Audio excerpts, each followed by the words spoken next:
Assalamualaikum warahmatullahi wabarakatuh. Izin memperkenalkan diri, saya Dianti Pratiwi dari Universitas Negeri Surabaya, Prodi Sains Data dengan NIM akhir dengan NIM 24031554016. Nah, di sini saya akan menjelaskan kalkulus lanjut di semester 2. Di sini saya akan menjelaskan bab fungsi implisit.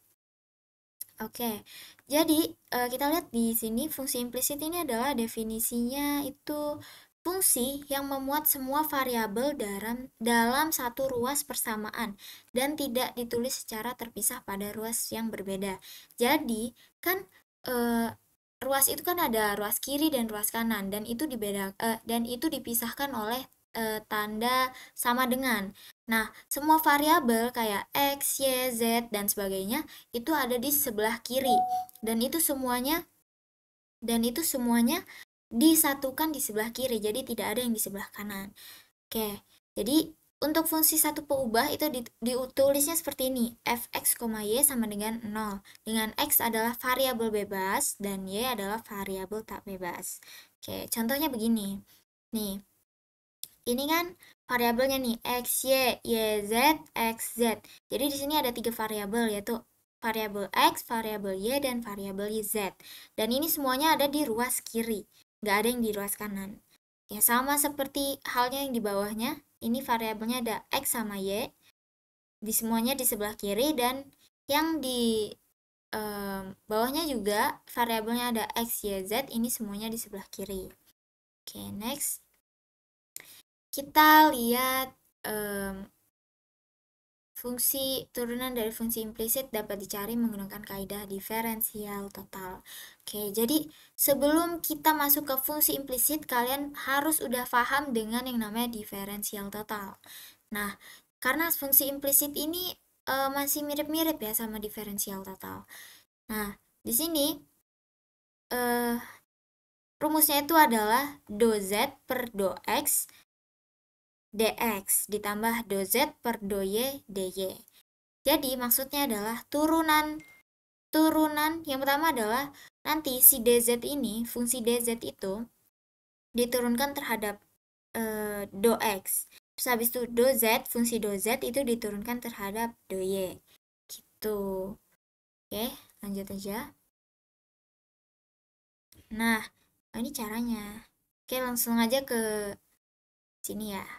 Nah, ini oke, nanti kalau misalnya ada dua variabel, itu kan nanti bentuknya adalah fx, y sama dengan 0. Dan nanti fungsi implisitnya itu adalah fx sama dengan y. Maka nanti nih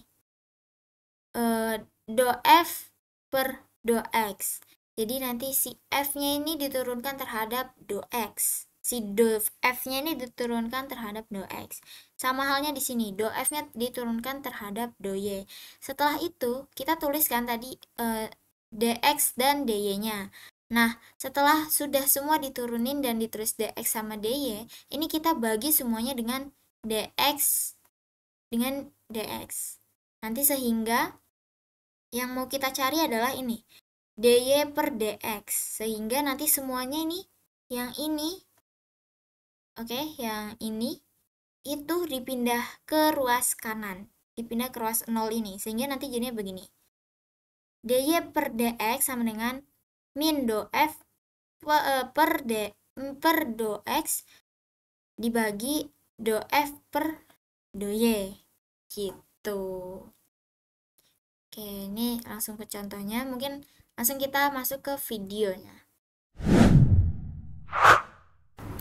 Oke, baik, di sini ini adalah rumusnya ya. Oke, kita tulis dulu soal dari nomor 1 itu adalah x pangkat 3 ditambah x kuadrat y min 10y pangkat 4 sama dengan 0. Oke, kita langsung masukin ke rumus saja. Turunan dari do f itu diturunkan terhadap x. Jadi turunan dari x pangkat 3 itu kan 3x kuadrat ditambah 2xy dx. Nah, yang ada x-nya kan itu doang. Terus ditambah turunan terhadap y-nya, dy-nya, oke.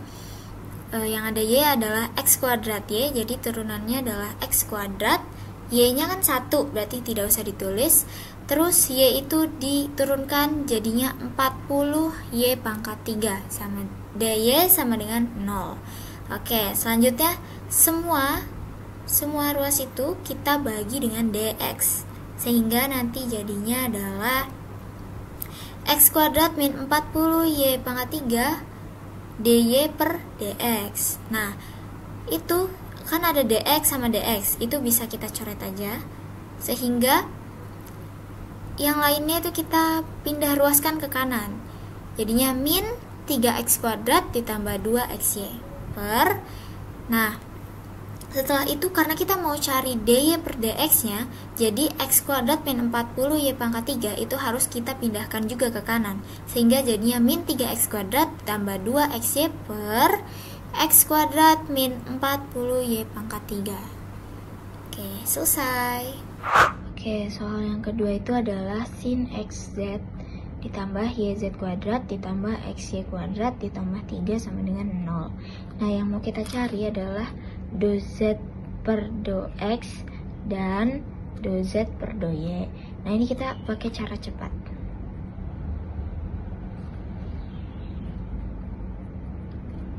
Oke, gimana cara cepatnya? Kita tulis dulu rumus. Misal yang mau kita cari adalah ini ya, do z per do x. Nah, kita lihat yang di bawah itu adalah kan, yang di bawah adalah do x. Jadi yang do x ini kita taruh di atas, jadinya min do f. Do f tuh ini ya, keseluruhan ini do f diturunkan terhadap do x gitu. Nah, yang di bawah juga, tapi nggak min.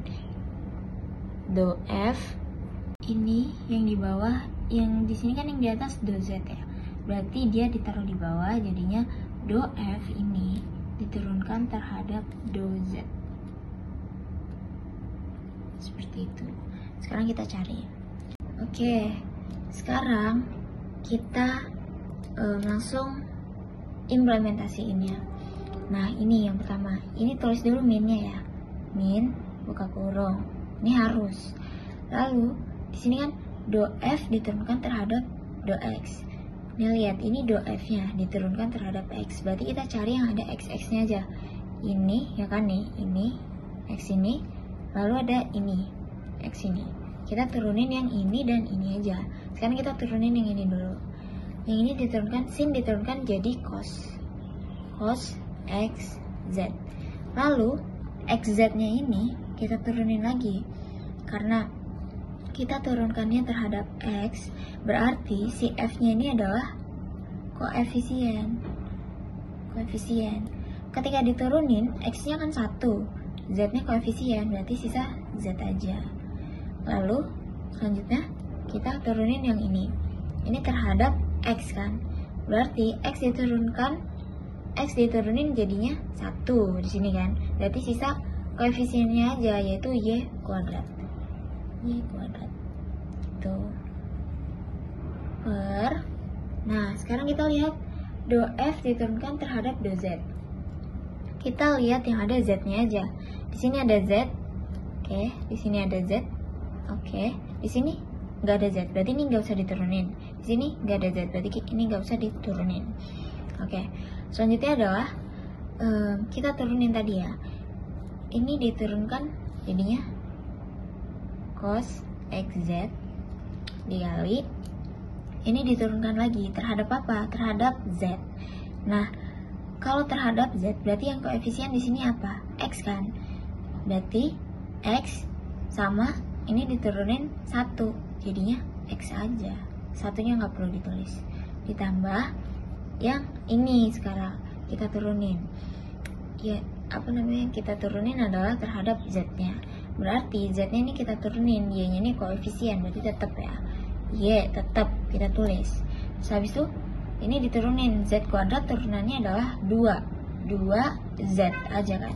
Berarti ini kita tulis 2z. Nah, selesai. Ini yang dz per dx. Sekarang kita cari yang dz per dy. Ini sama aja. Ini kita lihat yang bawah kan do y, berarti do F per do Y. Terus ini yang atas do Z, berarti do F per do Z gitu. Sama, kita lihat do F nya terhadap do Y nih, berarti yang ada Y nya aja nih, yang ini kan, ini dan ini. Berarti kita turunin, jadinya ini Z kuadrat ditambah Y nya 2XY itu per ini terhadap do F terhadap do Z. Harusnya sama dong sama ini kan, berarti ini kita tulis ulang aja. Terus XZ X ditambah Y Z. Nah ini gampang kan? Baik, sekian bab dari turunan fungsi implisit. Semoga bermanfaat, dan saya Dentri Pratiwi dari Universitas Negeri Surabaya, Prodi Sains Data dengan NIM 240315540116 izin undur diri. Wassalamualaikum warahmatullahi wabarakatuh.